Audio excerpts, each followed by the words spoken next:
नमस्ते दोस्तों। आज सुनिए प्रवासी कथाकारों की कहानियों की श्रृंखला में ब्रिटेन की अरुणा सभरवाल जी की लिखी हुई कहानी ललक। अरुणा जी की कहानियाँ पाठकों और श्रोताओं का मन मोह लेती हैं, इसीलिए उन्हें प्रवासी कथाकारों के बीच एक विशिष्ट स्थान प्राप्त है। प्रस्तुत है कहानी मेरी जुबानी। मैं हूँ सीमा सिंह। आज फिर मैंने उन्हें देखा जिन्हें मैं पिछले 3 वर्षों से देखती आई हूँ, किंतु बात करने का अवसर नहीं मिला, या यूं कहो साहस ही नहीं जुटा पाई। वैसे तो उसी मॉल में बेंच पर बैठे अनेक बार देखा है उन्हें।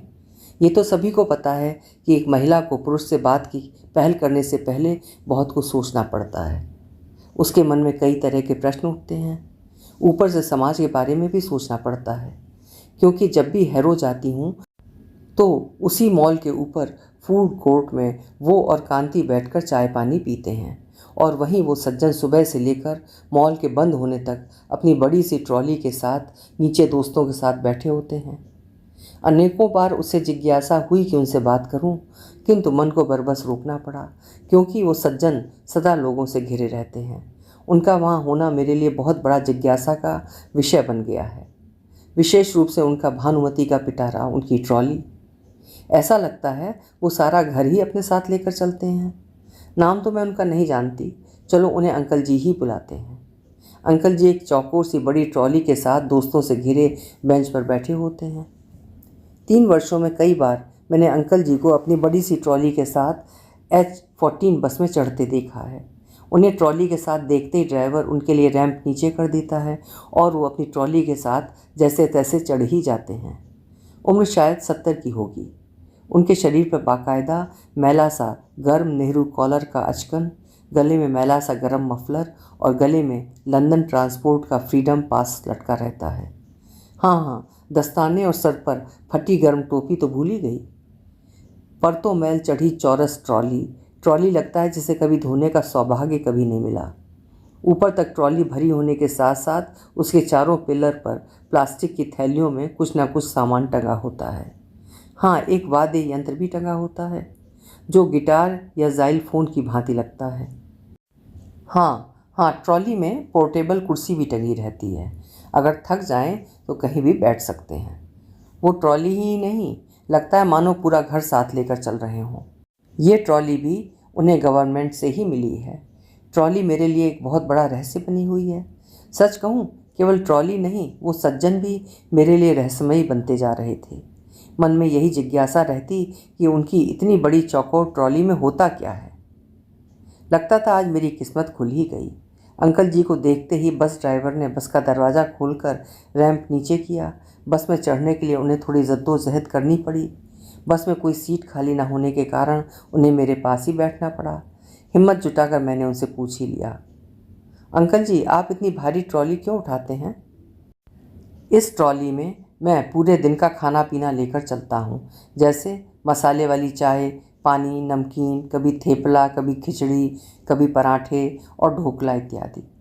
अंग्रेज़ों की फीकी फीकी डबल रोटी अच्छी नहीं लगती, महंगी भी बहुत होती है। मेरी बेटी पूरे सप्ताह का खाना बनाकर फ्रीज़र में रख देती है। जब सब काम पर चले जाते हैं, मैं पीछे से अपनी ट्रॉली और खुद तैयार होकर निकल आता हूँ। अब ये ट्रॉली मेरा जीवन साथी बन चुकी है। उनके जाने के बाद मैं अपना काम खुद ही करता हूँ, ताकि उनके काम में दखलंदाजी ना हो। एक ही बेटी है?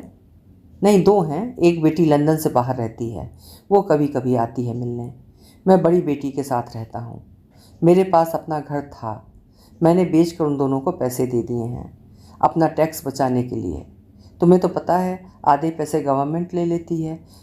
50 वर्ष नौकरी की है, भारी टैक्स दिया है, क्यों ना फ़ायदा उठाया जाए। दोनों बेटियां बहुत ध्यान रखती हैं मेरा। असल में लड़कियां नहीं चाहती कि मैं घर में अकेला रहूं, इसलिए मैं सुबह अपनी ट्रॉली तैयार करके निकल जाता हूं।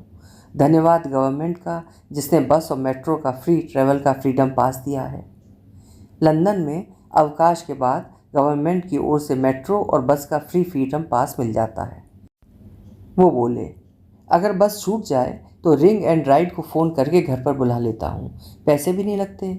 मुझे यहाँ आना बहुत अच्छा लगता है। उसके कई फ़ायदे हैं। पहले घर को गर्म रखने के पैसे बचते हैं। दूसरा, मैं अच्छे अच्छे लोगों से मिलता हूँ।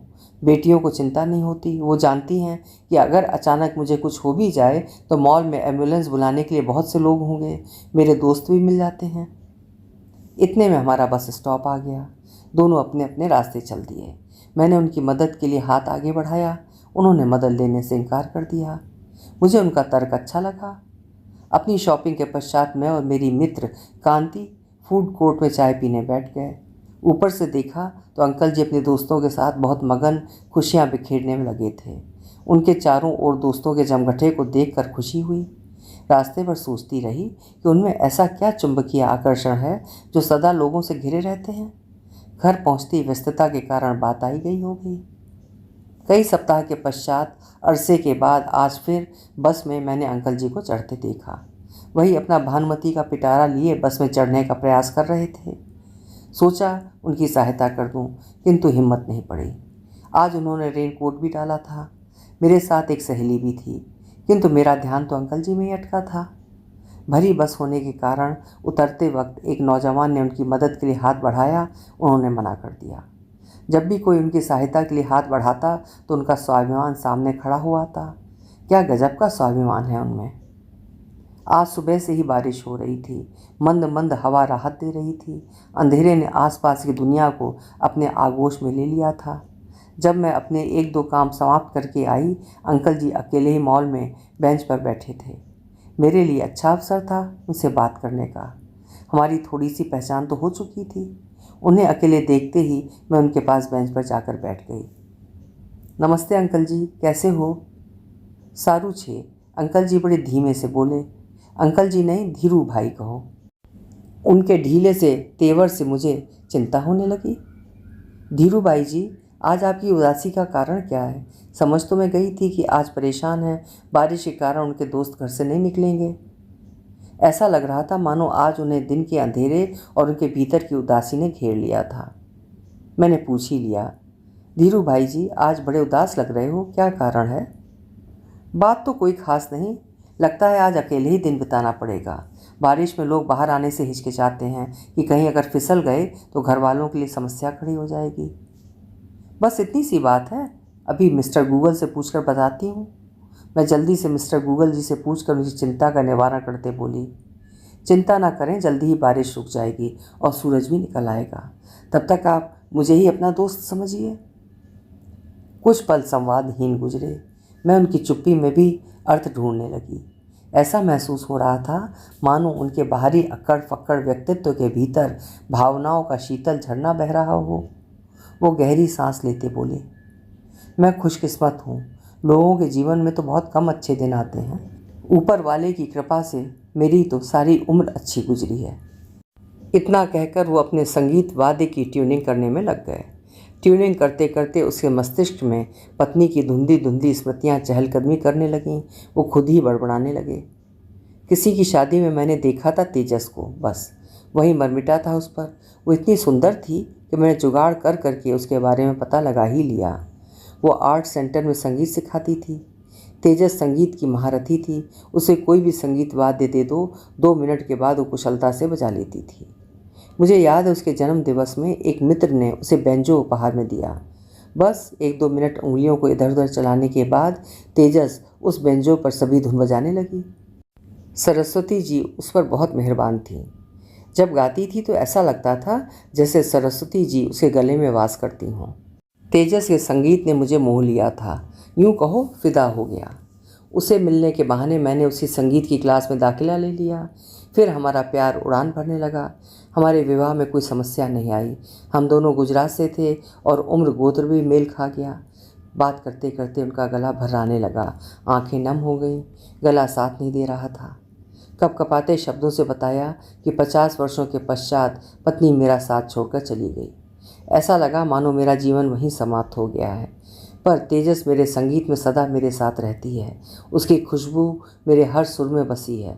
मैं तेजस से अभी भी बातें करता हूँ। भावुकता में कह देता हूँ, तुम ही ना रहे अब किसे कहूँ कि याद आ रहे हो तुम। उसी की हिम्मत से मैं खुद को बड़ा कर पाया। तेजस अक्सर कहती थी कि तुम्हारे साथ मैं खुद को बुलंद कर सकती हूँ। तुम मेरे प्राणवायु हो, तुम मेरी ऊर्जा, ढाल और हमसाया बन गए हो। जब कभी उसकी याद आती है तो उसके खत पढ़ लेता हूँ। मन ही मन सोचता हूँ, ये कैसा पागलपन है। तेजस सदा कहती थी, धीरू, जिंदगी तो हमेशा समय से आगे निकल जाने वाली चीज़ है, ना कि ठहरी हुई। जन्म पत्री जिसके सारे शब्द संकेतों से भरे होते हैं, शेष आपके सामने है। अब मैं यहाँ समय का सदुपयोग और अपना अकेलापन दूर करने आ जाता हूँ। मन भी लगा रहता है, किसी का भला भी हो जाता है। धीरे धीरे उनके मित्र भी आने लगे। मैंने सांत्वना से उनकी पीठ थपथपाई और अपने घर की ओर चल पड़ी। मुझे खुशी इस बात की थी कि धीरू भाई ने अपना मन हल्का कर लिया। रास्ते भर मैं धीरू भाई के बारे में ही सोचती रही, किंतु जब मैं अपने आसपास देखती हूँ तो लगता है इस संसार में 50% से अधिक लोगों को अकेलेपन का घुन खा रहा है। मेरी एक मित्र है, वो अकेलेपन से जूझने के लिए तैयार होकर लंबे से लंबे रूट की बस में बैठ जाती है। 4-5 घंटे बसों में घूमती रहती है। शाम को जब बेटा अपने दोस्तों के साथ घर से बाहर चला जाता है तब वो घर जाती है। जब बेटा घर में होता है तो उसे घर से बाहर रहना पड़ता है। ये उसकी विवशता है। मुझसे कहती है, तुम भी कोशिश करो, अकेलापन भर जाएगा। बस में लोग उतरते चढ़ते हैं तो रौनक लगी रहती है। एक और महिला को जानती हूँ जिसने अकेलेपन से जूझने का अपना प्रबंध किया हुआ है। वो दूर दूर की चैरिटी की दुकान में जाकर सस्ती चीज़ें खरीद कर दूसरी चैरिटी की दुकान में जाकर वही चीज़ें दान दे देती है। जब पूछा तो बोली, इंसानों से संवाद तो होता है, शाम को तो टेलीविज़न के सामने बैठना है, गवर्नमेंट की तरफ से फ्री ट्रैवल का फ्रीडम पास तो मिला हुआ है। एक नहीं, ऐसी कई कहानियाँ हैं, सभी की यही विडंबना है। अक्सर लोग अवकाश के पश्चात स्वयं को बेकार, यूजलेस समझने लगते हैं। सोचते हैं अब उनका इस संसार में क्या काम है। संयुक्त परिवार का लंदन में चलन नहीं है। बच्चे भी अपनी जिम्मेदारियां निभाने में लगे हैं। क्या आप सोच सकते हैं कि वृद्धों के लिए अगर मुफ्त का फ्रीडम पास ना हो तो उनके लिए घर से शायद बाहर निकलना भी दूभर हो जाए। पर हाँ, नीता बहन ने अपनी समस्या का बढ़िया समाधान निकाल लिया है। मस्त रहती हैं, उम्र शायद 70 से ऊपर है, ट्रैम्प सी लगती हैं, किंतु वो सदा अपने अंग्रेज़ साथी के साथ दिखती हैं। नीता बहन को अंग्रेजी नहीं आती और अंग्रेज को गुजराती नहीं, किंतु सदा एक दूसरे के साथ ही दिखते हैं। एक से दूसरे रेस्टोरेंट में बैठकर पूरा दिन बिता देते हैं, शाम को अपने अपने घर चले जाते हैं। लंदन में बहुत सी समाज सेवा संस्थाएं हैं जहां तुम अपना समय दान दे सकते हो, किंतु कभी कभी आत्मविश्वास की या फिर पढ़ाई की कमी कहो या खुलकर अंग्रेजी न बोल सकने के कारण उन्हें उन संस्थाओं का बोध नहीं होता, जो उनके लिए उन संस्थाओं में भाग लेने में एक रुकावट बन जाता है। अक्टूबर का महीना चल रहा था। पतझड़ अपने यौवन पर था। सर्दियों का एहसास होने लगा था। उस दिन शिखा ने जैसे ही घर का काम समाप्त किया, उसने बाहर झांक कर देखा। अचानक पतझड़ की धुंध न जाने कहाँ गायब हो गई थी। पतझड़ की मरियल सी धूप के कुछ टुकड़े पैटियो के शीशे से भीतर झांक रहे थे। वो बाहर निकली। उसने प्रकृति का अद्भुत दृश्य देखा। लगभग सभी वृक्ष वस्त्रहीन खड़े शर्मा रहे थे।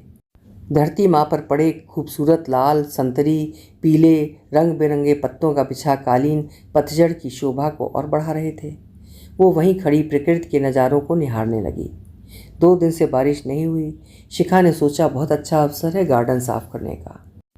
उसने गार्डन रैक से घास पर पड़े पत्तों को समेटना आरंभ कर दिया। उसने सूखे पत्ते एकत्र करके खाद बनाने वाले ड्रम में डाल दिए। सोचने लगी, क्यों ना पतझड़ की आखिरी घास काट ली जाए। कल गार्डन से घास उठाने वाले ले भी जाएंगे। मौसम भी साफ होने लगा था।